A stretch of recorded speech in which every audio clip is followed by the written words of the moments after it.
ओम साई राम। श्री साई सच्चरित्र अध्याय 5। कथा का पूर्ण विवरण। ठाणे के सेवानिवृत्त मामलतदार श्री बीवही देव, जो श्री साईं बाबा के एक परम भक्त थे, उन्होंने सगुण मेरू नायक और गोविंद कमलाकर दीक्षित से इस विषय में पूछताछ की। पादुकाओं का पूर्ण विवरण श्री साईं लीला भाग 11 संख्या 1 पृष्ठ 25 में प्रकाशित हुआ है, जो निम्नलिखित है। शक 1834 में मुंबई के एक भक्त डॉक्टर रामराव कोठारे बाबा के दर्शनार्थ शिरडी आए। उनका कंपाउंडर और उनके मित्र भाई कृष्ण जी अलीबागकर भी उनके साथ में थे। कंपाउंडर और भाई की सगुण मेरू नायक तथा जी के दीक्षित से घनिष्ठ दोस्ती हो गई। अन्य विषयों पर चर्चा करते समय इन लोगों को विचार आया कि श्री साईं बाबा के शिरडी में प्रथम आगमन तथा पवित्र नीम वृक्ष के नीचे निवास करने की ऐतिहासिक स्मृति के उपलक्ष्य में क्यों न पादुकाएं स्थापित की जाएं। जब पादुकाओं के निर्माण पर विचार विमर्श होने लगा, तब भाई के मित्र कंपाउंडर ने कहा कि यदि यह बात मेरे स्वामी कोठारे को विदित हो जाए तो वे इस कार्य के निमित्त अति सुंदर पादुकाएं बनवा देंगे। यह प्रस्ताव सबको मान्य हुआ और डॉक्टर कोठारे को इसकी सूचना दी गई। उन्होंने शिरडी आकर पादुकाओं की रूपरेखा बनाई तथा इस विषय में उपासनी महाराज से भी खंडोबा के मंदिर में भेंट की। उपासनी महाराज ने उसमें बहुत से सुधार किए और कमल फूल आदि खींच दिए।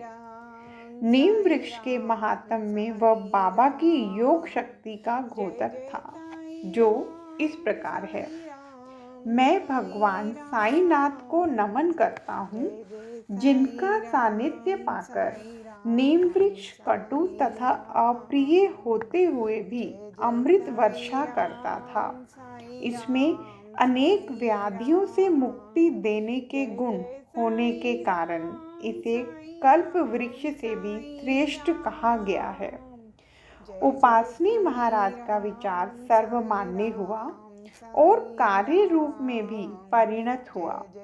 पादुकाएं मुंबई में तैयार कराई गई और कंपाउंडर के हाथों शिरडी भेज दी गई। बाबा की आज्ञा अनुसार इसकी स्थापना श्रावण की पूर्णिमा के दिन की गई।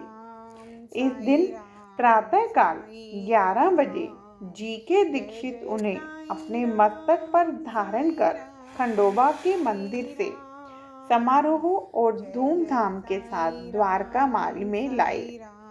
बाबा ने पादुकाएं स्पर्श कर कहा कि ये भगवान के श्री चरण हैं, इनकी नीम वृक्ष के नीचे स्थापना कर दो।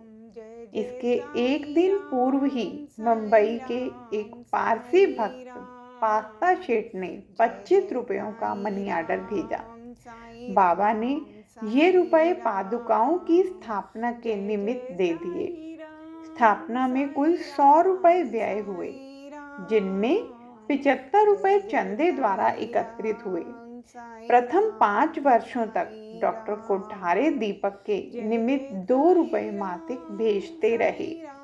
उन्होंने पादुकाओं के चारों ओर लगाने के लिए लोहे की छड़ें भी भेजी। स्टेशन से छड़ें ढोने और छप्पर बनाने का खर्च सगुण मेरू नायक ने दिए। आजकल जरबाड़ी पूजन करते हैं और सगुण मेरू नायक नैवेद्य अर्पण करते तथा संध्या को दीपक जलाते हैं। भाई कृष्ण जी पहले अक्कलकोट महाराज के शिष्य थे। अक्कलकोट जाते हुए वे शक 1834 में पादुका स्थापन के शुभ अवसर पर शिरडी आए और दर्शन करने के पश्चात जब उन्होंने बाबा से अक्कलकोट प्रस्थान करने की आज्ञा मांगी, तब बाबा कहने लगे, अरे अक्कलकोट में क्या है, तुम वहाँ व्यर्थ क्यों जाते हो? वहाँ के महाराज तो यही हैं। यह सुनकर भाई ने अक्कलकोट जाने का विचार त्याग दिया। पादुकाएं स्थापित होने के पश्चात वे बहुधा शिरडी आया करते थे। श्री बी वही देव ने अंत में ऐसा लिखा है कि इन सब बातों का विवरण हेमाड पंथ को विदित नहीं था, अन्यथा वे श्री साईं सच्चरित्र में लिखना कभी नहीं भूलते। मोहिदीन तंबोली के साथ कुश्ती और जीवन परिवर्तन। शिरडी में एक पहलवान था जिसका नाम मोहिदीन तंबोली था। बाबा का उससे किसी विषय पर मतभेद हो गया। फलस्वरूप दोनों में कुश्ती हुई और बाबा हार गए। इसके पश्चात बाबा ने अपनी पोशाक और रहन सहन में परिवर्तन कर दिया। वे कफनी पहनते, लंगोट बांधते और एक कपड़े के टुकड़े से सिर ढकते थे। वे आसन तथा शयन के लिए एक टाट का टुकड़ा काम में लाते थे। इस प्रकार फटे पुराने चीथड़े पहनकर वे बहुत संतुष्ट प्रतीत होते थे।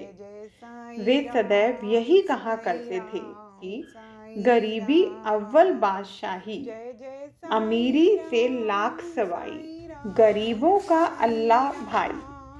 गंगागिर को भी कुश्ती से बड़ा अनुराग था। एक समय जब वह कुश्ती लड़ रहा था, तब इसी प्रकार उसको भी त्याग की भावना जागृत हो गई। इसी उपयुक्त अवसर पर उसे देववाणी सुनाई दी, भगवान के साथ खेल में अपना शरीर लगा देना चाहिए। इस कारण वह संसार छोड़ आत्म अनुभूति की ओर झुक गया। पूर्ण तांबे के समीप एक मठ स्थापित कर वह अपने शिष्यों सहित वहां रहने लगा। श्री साईं बाबा लोगों से न मिलते और न ही वार्तालाप करते थे।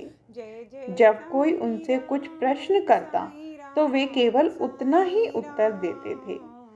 दिन के समय वे नीम वृक्ष के नीचे विराजमान रहते थे। कभी कभी वे गांव की मेड़ पर नाले के किनारे एक बबूल वृक्ष की छाया में भी बैठे रहते थे और संध्या को अपनी इच्छा अनुसार कहीं भी वायु सेवन को निकल जाया करते थे। नीम गांव में वे बहुधा बाला साहेब डेंगले के घर जाया करते थे। बाबा श्री बाला साहेब को बहुत प्यार करते थे। उनके छोटे भाई, जिसका नाम नाना साहेब था, के द्वितीय विवाह करने पर भी उनको कोई संतान न थी। बाला साहेब ने नाना साहेब को श्री साईं बाबा के दर्शनार्थ शिरडी भेजा। कुछ समय पश्चात उनकी श्री कृपा से नाना साहेब के यहाँ एक पुत्र रतन हुआ। इसी समय से बाबा के दर्शनार्थ लोगों का अधिक संख्या में आना प्रारंभ हो गया और उनकी कीर्ति भी दूर दूर तक फैलने लगी। अहमदनगर में भी उनकी अधिक प्रसिद्धि हो गई। तभी से नाना साहेब चांदोड़कर, केवल, चिदंबर तथा अन्य कई भक्तों का शिरडी में आगमन होने लगा। बाबा दिन भर अपने भक्तों से घिरे रहते और रात्रि में जीर्ण शीर्ण मस्जिद में शयन करते थे। इस समय बाबा के पास कुल सामग्री चिल्लम, तंबाकू, एक टमरेल, एक लंबी कफनी, सिर के चारों ओर लपेटने का कपड़ा और एक सटका था, जिसे वे सदा अपने पास रखते थे। सिर पर सफेद कपड़े का एक टुकड़ा वे सदा इस प्रकार बांधते थे कि उसका एक छोर बाएं कान पर से पीठ पर गिरता हुआ ऐसा प्रतीत होता था मानो बालों का जूड़ा हो। हफ्तों तक वे इन्हें स्वच्छ नहीं करते थे। पैर में कोई जूता या चप्पल भी नहीं पहनते थे। केवल एक टाट का टुकड़ा ही अधिकांश दिन में उनके आसन का काम देता था। वे एक कोपीन धारण करते और सर्दी से बचने के लिए दक्षिण मुख हो धुनी से तपते थे। वे धुनी में लकड़ी के टुकड़े डाला करते थे तथा अपना अहम, इच्छाओं और समस्त विषय आसक्तियों की उसमें आहुति दिया करते थे। वे अल्लाह मालिक का सदा उच्चारण किया करते थे। जिस मस्जिद में वे पधारे थे उसमें केवल 2 कमरों के बराबर लंबी जगह थी और यही सभी भक्त उनके दर्शन करते थे। 1912 के पश्चात कुछ परिवर्तन हुआ। पुरानी मस्जिद का जीर्णोद्धार हो गया और उसमें एक फर्श भी बनाया गया। मस्जिद में निवास करने के पूर्व बाबा दीर्घकाल तक तकिया में रहे। वे पैरों में घुंघरू बांधकर प्रेम विहिल होकर सुंदर नृत्य व गायन भी करते थे। जल का तेल में परिवर्तन। बाबा को प्रकाश से बड़ा अनुराग था। वे संध्या समय दुकानदारों से भिक्षा में तेल मांग लेते थे तथा दीपमालाओं से मस्जिद को सजाकर रात्रि भर दीपक जलाया करते थे। यह क्रम कुछ दिनों तक ठीक इसी प्रकार चलता रहा। अब बनिए तंग आ गए और उन्होंने संगठित होकर निश्चय किया कि आज कोई उन्हें तेल की भिक्षा न दे। नित्य नियमानुसार जब बाबा तेल मांगने पहुंचे तो प्रत्येक स्थान पर उनका नकारात्मक उत्तर से स्वागत हुआ। किसी से कुछ कहे बिना बाबा मस्जिद को लौट आए और सूखी बत्तियां दियों में डाल दी। बनिए तो बड़े उत्सुक होकर उन पर दृष्टि जमाए हुए थे। बाबा ने टमरेल उठाया जिसमें बिल्कुल थोड़ा सा तेल था। उन्होंने उसमें पानी मिलाया और वह तेल मिश्रित जल वे पी गए। उन्होंने उसे पुनः टीन पाट में उगल दिया और वही तेल या पानी दियों में डालकर उन्हें जला दिया। उत्सुक बनियों ने जब दीपकों को पूर्ववत रात्रि भर जलते देखा तब उन्हें अपने किए पर बड़ा दुख हुआ और उन्होंने बाबा से क्षमा याचना की। बाबा ने उन्हें क्षमा कर भविष्य में सत्य व्यवहार रखने के लिए सावधान किया। मिथ्या गुरु जौहर अली। कुश्ती के 5 वर्ष पश्चात जौहर अली नाम के एक फकीर अपने शिष्यों के साथ रहाता आए। वे वीरभद्र मंदिर के समीप एक मकान में रहने लगे। फकीर विद्वान था। कुरान की आयतें उसे कंठस्थ थी। उसका कंठ मधुर था। गांव के बहुत से धार्मिक और श्रद्धालु जन उसके पास आने लगे और उसका यथा योग्य आदर होने लगा। लोगों से आर्थिक सहायता प्राप्त कर उसने वीरभद्र मंदिर के पास एक ईदगाह बनाने का निश्चय किया। इस विषय को लेकर कुछ झगड़ा हो गया जिसके फलस्वरूप जौहर अली रहता छोड़ शिरडी आए और बाबा के साथ मस्जिद में निवास करने लगे। उसने अपनी मधुर वाणी से लोगों के मन को जीत लिया। वह बाबा को भी अपना एक शिष्य बताने लगा। बाबा ने कोई आपत्ति नहीं की और उसका शिष्य होना स्वीकार कर लिया। तब गुरु और शिष्य दोनों पुनः राहता में आकर रहने लगे। गुरु शिष्य की योग्यता अनभिज्ञ था, परंतु शिष्य गुरु के दोषों से पूर्ण परिचित था। इतने पर भी बाबा ने कभी उसका अनादर नहीं किया और पूर्ण लगन से अपना कर्तव्य निभाते रहे और उसकी अनेक प्रकार से सेवा की। वे दोनों कभी कभी शिरडी भी आया करते थे, परंतु मुख्य निवास राहता में ही था।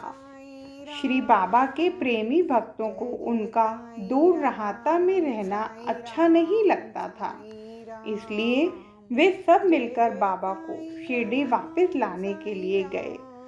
इन लोगों की ईदगाह के समीप बाबा से भेंट हुई और उन्हें अपने आगमन का हेतु बतलाया। बाबा ने उन लोगों को समझाया कि फकीर के आने के पूर्व ही आप लोग शिरडी लौट जाएं। इस प्रकार वार्तालाप हो ही रहा था कि इतने में फकीर आ पहुंचे। इस प्रकार अपने शिष्य को वहां से ले जाने का कुप्रयत्न करते देखकर वे बहुत ही क्रोधित हुए। कुछ वाद विवाद के पश्चात स्थिति में परिवर्तन हो गया और अंत में यह निर्णय हुआ कि फकीर व शिष्य दोनों ही शिरडी में निवास करें और इसीलिए वे शिरडी में आकर रहने लगे। कुछ दिनों के बाद देवीदास ने गुरु की परीक्षा की और उसमें कुछ कमी पाई। चांद पाटिल की बारात के साथ जब बाबा शिरडी में आए थे, उससे 12 वर्ष पूर्व देवीदास लगभग 10 या 11 वर्ष की अवस्था में शिरडी आए थे और हनुमान मंदिर में रहते थे। देवीदास सुडोल, सुंदर आकृति तथा तीक्ष्ण बुद्धि के थे। वे त्याग की साक्षात मूर्ति तथा अगाध ज्ञानी थे। बहुत से सज्जन जैसे तात्या कोते, काशीनाथ व अन्य लोग उन्हें अपने गुरु समान मानते थे। लोग जौहरी अली को उनके सम्मुख लाए। विवाद में जौहर अली बुरी तरह पराजित हुआ और शिरडी छोड़ बीजापुर को भाग गया। वह अनेक वर्षों के पश्चात शिरडी आया और श्री साईं बाबा की चरण वंदना की। उसका यह भ्रम कि वह स्वयं गुरु था और श्री साईं बाबा उनके शिष्य अब दूर हो चुका था। श्री साईं बाबा उसे गुरु समान ही आदर करते थे। उसका स्मरण कर उसे बहुत पश्चाताप हुआ। इस प्रकार श्री साईं बाबा ने अपने प्रत्यक्ष आचरण से आदर्श उपस्थित किया कि अहंकार से किस प्रकार छुटकारा पाकर शिष्य के कर्तव्यों का पालन कर किस तरह आत्मा अनुभव की ओर अग्रसर होना चाहिए। जय साईं राम।